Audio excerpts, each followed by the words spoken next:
Welcome back to PLS 510. This is the second in a two-part series on making good round-baled silage or round-bale silage. We also call that baleage. So let's get going. So we've talked about pros and cons of baleage, it helps us avoid rain damage. It allows more timely cutting. It has some disadvantages as well. In that there are sometimes different equipment required that you wouldn't have if you were making hay. You got to have the wrapper, the plastic, maybe heavier equipment, bigger tractors than you might have otherwise. A different kind of baler, a baler that's adapted or that can handle wet forage. Another disadvantage that we'll talk quite a bit more about is how hard it is to determine moisture content in the moment, right when you're going to be baling or wanting to bale. We'll talk about that. There is more expense and possibly more labor involved in that sometimes you've got to handle the bales more. So whether it's you're doing it yourself or you're hiring somebody to do it, you're going to be have some more labor involved. And there is a problem with plastic management, and plastic management could be management to make it so that it stays intact with no holes, but also after you cut it off or remove it when you're going to feed, then what do you do with the plastic? Right now, it goes straight to the landfill. There have been efforts at trying to recycle this plastic, but we have not been successful in doing that at scale.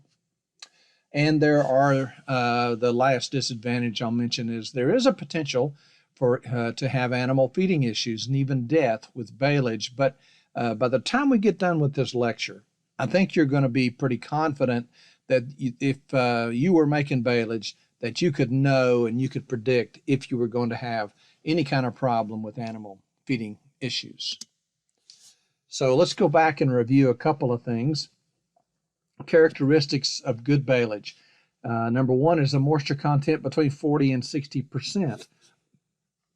And as we'll see, moisture contents that are closer to 60 are better for making lactic acid and will ferment better than baleage with a moisture content closer to 40.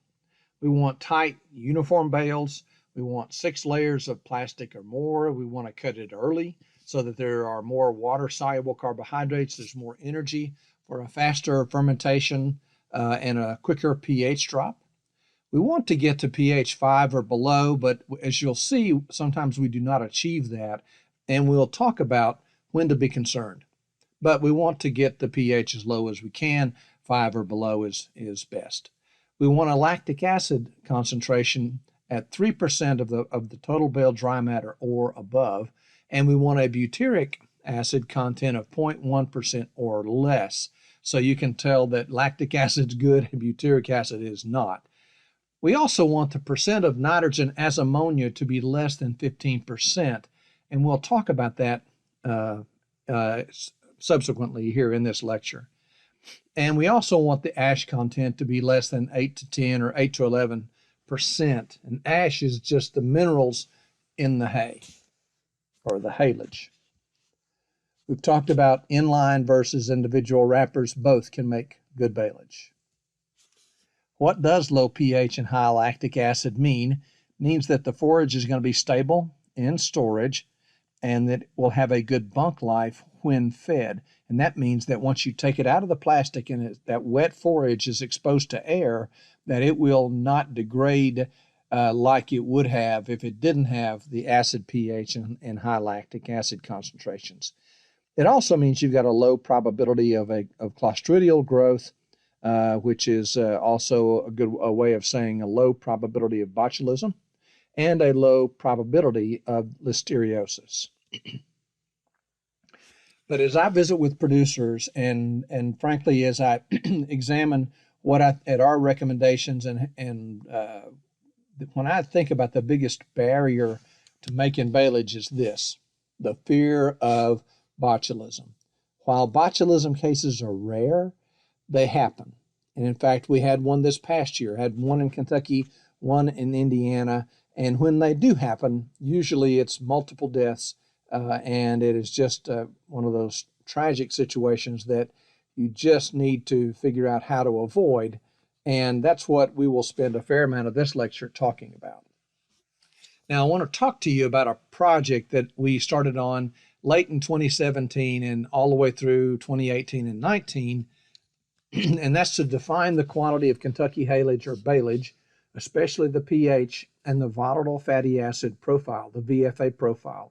VFAs are those acids produced, excuse me, when we ferment Baleage, and we want some acetic acid. Propionic acid is okay, and we want high concentrations of lactic acid. All those are volatile fatty acids, and we want low butyric acid concentration. So we want to have a good VFA profile. That project, when we also embarked on this project to try to identify the practices that led to low pH and good VFA profiles where we found it. We did forage tests in 2017, 18, and 19, and we did tests plus farmer interviews in 2019. So what were we trying to do? We were trying to develop confidence in the quality and the safety of Baleage for livestock consumption and identify the risk factors for bad or possibly toxic silage. Here's what we did. We located and sampled a diverse set of bales and analyzed for moisture content, nutritive value, crude protein, total digestible nutrients, RFV, which is relative feed value, VFA profile, especially lactic and butyric acids. Again, lactic is good, butyric is bad. And I do want to thank the county agents and Dr. Lemkuhler and Dr. Michelle Arnold for their help with the project. So we sampled from 6 counties in central and northern Kentucky, from Madison, Campbell, Henry, Shelby, Fleming, Anderson, and Bourbon. Across 3 years, we had small grains, grass, summer annuals, and legume grass. We had 44 samples from 2017 and 18, and 50 in 2019, and they were all analyzed at the same certified commercial laboratory. So what did we find? Forage quality was good. Now, this is 2018 data, but I'll just use it to make the point that our proteins were good to excellent and higher than you would ordinarily find in hay by quite a bit, as were the TDNs and the relative feed values. When you look at a couple of the other parameters, our moisture contents ranged from 40 to 65%. We had pretty wet small grain haylage being made, some more moderate moisture content grass haylages, a little bit wetter haylage from the summer annuals, and then the legume grass was 50%. And I misspoke a while ago. Our goal was 40 to 65%, and you can see that for the most part, we fell pretty close within that range for moisture within the bale types. If you look at the goal for lactic acid, we want it to be less than 3, greater than 3, and the small grains achieved that, as did the summer annuals, and by summer annuals in this case we mean sorghum Sudans. We did not achieve that in the grass or the legume grass, and we'll talk more about that in just a moment. And our pH is the only one that got below 5 was the small grain. All of the others were in the low 5s or mid 5s. What jumped out at us really quickly was that the moisture content was the biggest factor in generating or in determining what the final lactic acid concentration was. Now, there's a lot of variation and a lot of scatter around this dotted regression line, but you can see that the wetter the baleage, the higher the lactic acid concentration. Now, I went and drew, and well, I'm drawing some lines here at the 40% moisture content level and the 60% content level, and then the 3% lactic acid line. Now, how many samples do you see that fall within this, in the right moisture range and above 3% lactic acid? Only one. You got one here that's right at about 3%, and a couple of others that are in the upper 2s. But we did not get many samples that reached 3% lactic acid or above in this range between 40 and 60%. And in fact, when we got below about 50% moisture, we had low to very low concentrations of lactic acid. And you look over here to the right, and then we took some wetter material in order for us to get very much lactic acid above 3. Now, I told you the butyric acid is the bad actor. It's the one we don't want. And so this is the data from the same haylage with the same moisture contents. This graphing, in this case, not lactic acid, but the butyric. Got moisture content here. Butyric acid is the vertical axis. We have got, once we did pretty good. Now, remember that the standard that we're shooting for is less than 0.1%. So basically, those blue dots need to be sitting right on that line. So above 60% or below 60, let's talk about that first. Below 60% moisture, we pretty well stayed there. Above 60, even up to about 65, for most samples, we stayed right at that 0 to very little butyric acid. Above 65, we begin to get a little butyric acid produced, and then above 70, we begin to have levels that would be above 0.5%, above 1%, and way up here at 4.5% butyric acid.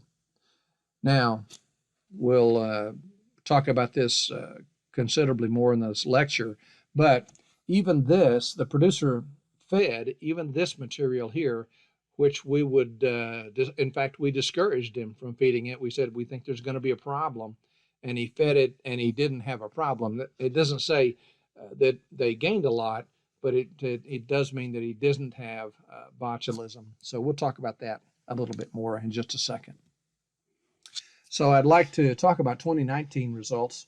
And while we're looking at this picture, I might as well, it reminds me to tell you one thing. I went into this study thinking that most people in Kentucky had switched to inline bale wrappers because they're faster, they use less plastic, and I just felt like that was the way that the technology and the farmer practice had gone. Well, when I got up to northern Kentucky to sample bales, by and large, everybody in northern Kentucky uses individually wrapped bales, and you can see a good stack of them here, stacked on the flat side, and as we said in the lecture before, the way that they're wrapped, there's a lot more plastic on this flat side, so that gives you a nice insurance then against having punctures when you put them down on the ground like this. So let's look at 2019 results. Now this is going to be a same type of a graph, only I've added pH, and that's in blue. So we got the pH scale and lactic acid scale are both here on the left-hand side. The moisture content is on the horizontal axis. We see the same sort of trend where with the higher the moisture content, the more lactic acid that is produced. We actually saw back down here, though, a decline in lactic acid, and we'll talk about that in a second when we look at the butyric acid graph. If you look at the pH, and if you want to find that 5 line that and stretch it on across here, we had to get up somewhere in the neighborhood of 65% moisture before we had to have, or certainly 55 to 65 before we had many samples with the pH below 5.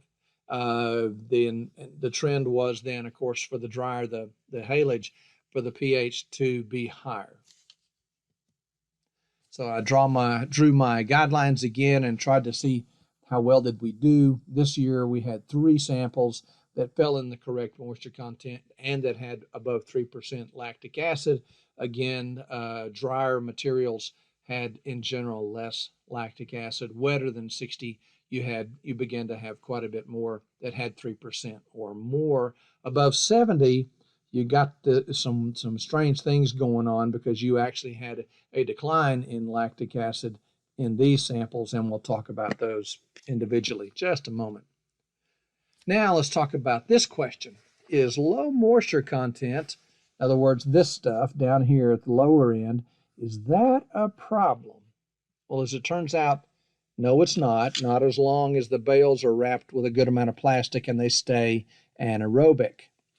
So what is true about low moisture baleage, below 50% moisture content? It does not ferment well, and it's going to have a low lactic acid content, and the pH is going to tend to be above 5, slightly above 5, but above 5. There's been recent research at the University of Wisconsin that helps us have a lot better feel for what kind of results we're going to have if we feed this baleage. Their results said that dry baleage preserves well and stays stable long enough to feed out if anaerobic conditions are achieved and maintained in those bales. So that's tight bales, wrapped tightly with 6 layers of plastic and where the holes are covered. So, in a word, is low moisture baleage a problem? No, not if these conditions are maintained. So let's take a look at butyric acid in 2019. The scale on the vertical side is percent butyric acid from 0 to 7. The moisture content 20 to 80 on the horizontal scale. And remember that we want the butyric acid to be 0.1% or less, 0.1% or less. So we want that red dot to be pretty well on that line. And you can see here that we had, except for this one sample, we had basically everything from 60% to 40% and below had appropriate levels of butyric acid. When you get above 60, like the year before, then we began to pick up more butyric acid production here at 1%. Then you get this one that's pretty low, but then you get these samples that are high. And if you'll remember, there were some samples on the right-hand side. Let's go back up to this. Samples down here that had low lactic acid concentrations. Now, these were the same bales that had high butyric acid concentrations. And that gives you some insight about what's going on in these high moisture bales.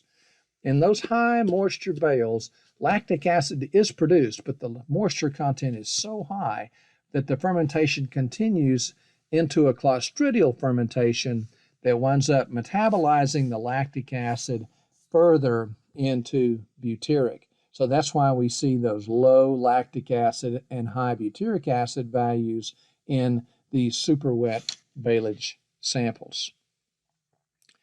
Now, I told you butyric acid is bad and we want to be 0.1% or less, but does high butyric acid mean botulism? Well, in a word, no, but let's take a second and talk about the conditions that lead to clostridial growth. And of course, Clostridium bacteria are the ones that cause the botulinum toxin. So let's talk about clostridial growth in baleage for just a moment. It happens when the baleage has a very high moisture content, like above 70%. It needs to be anaerobic. And oftentimes it happens with mature forage with low carbohydrates because then we get a poor fermentation and a slow pH drop. And so we don't achieve that low pH that will inhibit the clostridial growth. So it oftentimes the other things that promote clostridial growth is contamination of the forage with soil, and that's the most common source of clostridial bacteria, or manure, or in a rare case where you get a dead animal baled up into a bale. Now, if you talk about forage, standing forage is going to have low Clostridium bacteria numbers on it. So in order for Clostridium to inoculate a bale, it's got to come from someplace else. And these are the 3 sources: soil, manure, and dead animals. So more about clostridial fermentation now in botulism. There are several Clostridium species. Soil and manure are the most common sources. The toxin is produced from the Clostridium botulinum bacteria. The best indicator for clostridial fermentation is butyric acid and a high percent of crude protein as ammonia, because Clostridia break down forage protein releasing ammonia in those bales, and also a high ash content. So as we go through the lecture, we're building up to the point of having a list of characteristics that would lead you to wonder whether you're going to have problems feeding baleage. And here are 3 of our best indicators right here. So butyric acid and clostridial fermentation are not the same thing. So if you've got butyric acid, it is not the same as botulism. Now, if you do have extremely high levels of butyric acid, it is a good practice to go ahead and get a botulinum toxin test. These cost about $150, and you've got to send them to the University of Pennsylvania. And we've sent only a few up there from Kentucky in recent years, but there is a way to actually test for the botulism toxin itself. Since dirt is the main way we get Clostridium into bales, let's talk about that. Ash is the indicator. Ash content's the indicator. Normal is 6 to 8%, maybe up to 11. Above 11, then you're indicating you've got some dirt contamination. The most common scenarios for high ash content are going to be rain damage, and that comes from splashing soil up onto the forage. Extremely dry conditions when raking or baling, so that there's a lot of dust brought up by the rake, and aggressive raking of a heavy crop. And this is going to be especially with forages that are drilled in rows so that there's bare soil between the rows. It is most often seen with small grains, but it also happens with summer annuals as well. So let's take a look and focus on the moisture content because it has such a large effect on lactic acid content and the quality of the baleage. This is a histogram of the moisture samples of the baleage we pulled in 2019. Here are the moisture ranges: below 40, 41 to 50, 51 to 60, 61 to 70, and above 71%. So these 19 plus 8 is 27. So there are 27 bales that were within the right moisture content, 12 below, and 18 above. And even within the good range, more about 2 to 1 we had on the dry half of the correct range. So there are more samples. If you add up the sample numbers, 12 plus 14 is 26, plus 4 is 30. There are more samples outside of the desired range than within it, which winds up being 27. So the point I want to make here is that it is difficult to determine moisture content in the moment when you need to be making baleage. So let's talk about how we might determine moisture content. There's what we call the dish rag test. Take a handful of forage and try to wring it out as you would wring out a dish rag in your hand. And if you can express free moisture from the forage, in other words, you can twist it enough and you can see moisture formed, it is generally above the 65% moisture range. Another way to tell is with some method or some drying method. And there are two drying methods. One of them, this is a proprietary name, the Koster Forced Air Dryer, and you can purchase these. The Koster, this has got a heating element and a fan down here in the bottom. This is mesh, and then you would take chopped up forage, get a fresh weight, put it on here, and dry it down until the weight doesn't change anymore. And that, of course, is going to give you a very accurate moisture content. Microwave method is somewhat the same. You're going to use a microwave to dry the forage, and you use a scale and you'll keep drying it until the moisture content is stable and calculate the moisture content.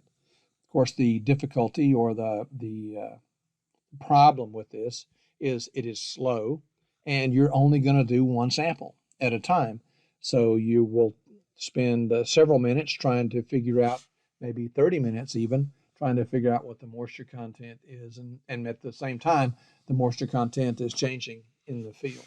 So by the time you get back out to the field, the moisture content is different. But these are very applicable and very good methods to determine moisture content. There are moisture testers. There are windrow testers and bale probes, such as the Agritronics, which is the brand that I have done some work with. And there are moisture meters inside the bale chambers that can give you an instantaneous reading of moisture content. So let's talk a little bit about the windrow tester, which is the one shown here. You will need to have stuffed the forage in a 5-gallon bucket and up to a line that you've drawn on here. You want to have enough forage in there so that you can press down quite a lot and still not go below that line that you've drawn on there. They put this on the scale not because that you're weighing it right now, but to give you some idea about how much pressure it's going to take to achieve good results with this tester. And I haven't tested these, but typically our windrow testers have a lot of variation in them. But at least this is going to be testing in the field and give you a quick number for moisture content for the baleage you're thinking about rolling up. Then if you've made a bale already and you want to get a moisture content, this is the type of probe that we have tested. It's the Agritronics probe with about a 3-foot or so probe on it. And it's quite complicated actually in terms of the way that it works. But the good news is once this probe is accurate, very accurate for our baleage moisture content, the range of moisture contents we use with baleage. So if we've already made a bale, in other words, you're able then to make a pretty good estimation of moisture content on the site, on the fly. It takes you about 10 or 15 minutes to get the temperature in that bale, and knowing the temperature is important for this type of a probe. And then you're able then to take a moisture reading across several bales and know what the moisture content is. Now, the advantage of this is going to be this. If you know the moisture content and you know that it falls between 50 and 60, and you can tell that the bales are dense, they're uniform, the plastic is 6 layers or more, then you're going to know most likely that there's not going to be any problems with that baleage. Now, there's a little secret to knowing how many layers of plastic are going to be on a wrapped bale, particularly the inline plastic wrapped bales. If the space between the edges of the plastic you got to measure that and then compare that to the width of the plastic to start with. For example, if that distance between laps is 5 inches, in other words, when you find the seam on the edge of the bale and they're 5 inches apart, then that means and you have a 30-inch width roll of plastic. That means you'll have that bale was wrapped with 6 layers of plastic. So the more the lap, if you want to think of it that way, the lower the number of layers. So just measure the lap and then divide that into the width of the plastic, and that will give you the number of layers of plastic. So that's not a very good explanation, and it's not written on the slide here anywhere, but it is a good way to know how many layers of plastic you've got, at least for inline wrapped bales. So as we draw this to a close, I told you we interviewed farmers in 2019 about which practices led to good baleage. So these are the ones that came up often again, or more often, the most often in terms of practices relating to good baleage.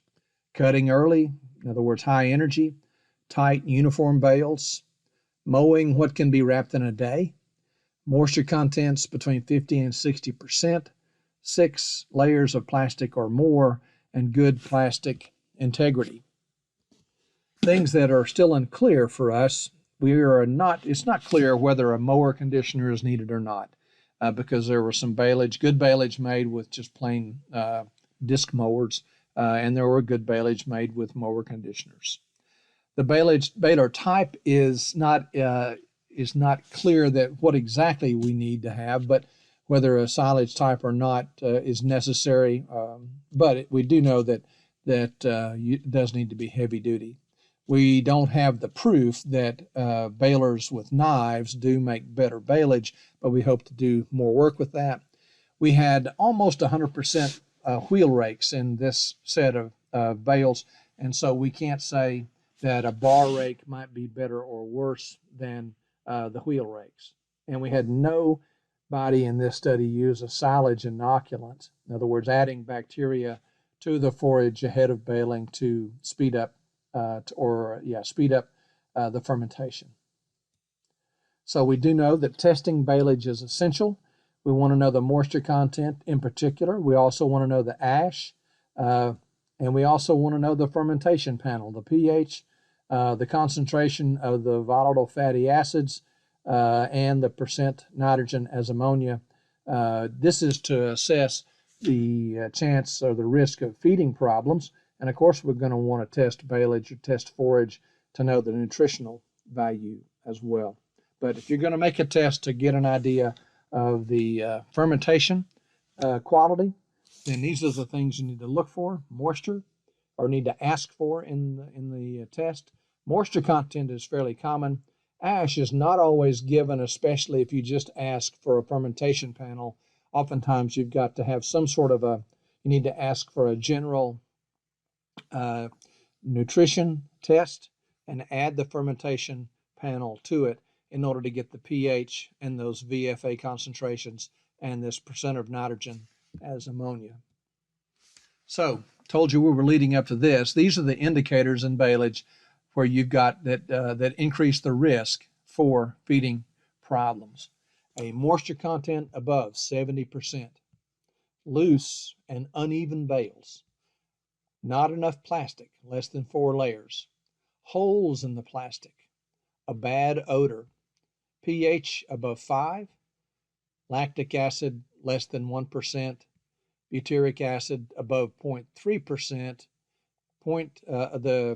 more than 15% of the nitrogen as ammonia, and above 11% in ash. Now, just having one of these is not necessarily going to tell you that you're going to have a problem with feeding. But if you've got several of these, the more of these that you have, the greater the chance that there's going to be a risk with feeding that material.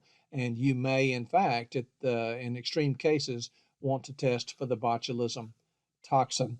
If we don't have botulism present, when we have butyric acid above 0.3, what typically happens is that intake is lowered with the animals that are going to be consuming it. So that brings me to the end of this 2-part series on baleage. And until next time, we'll see you then.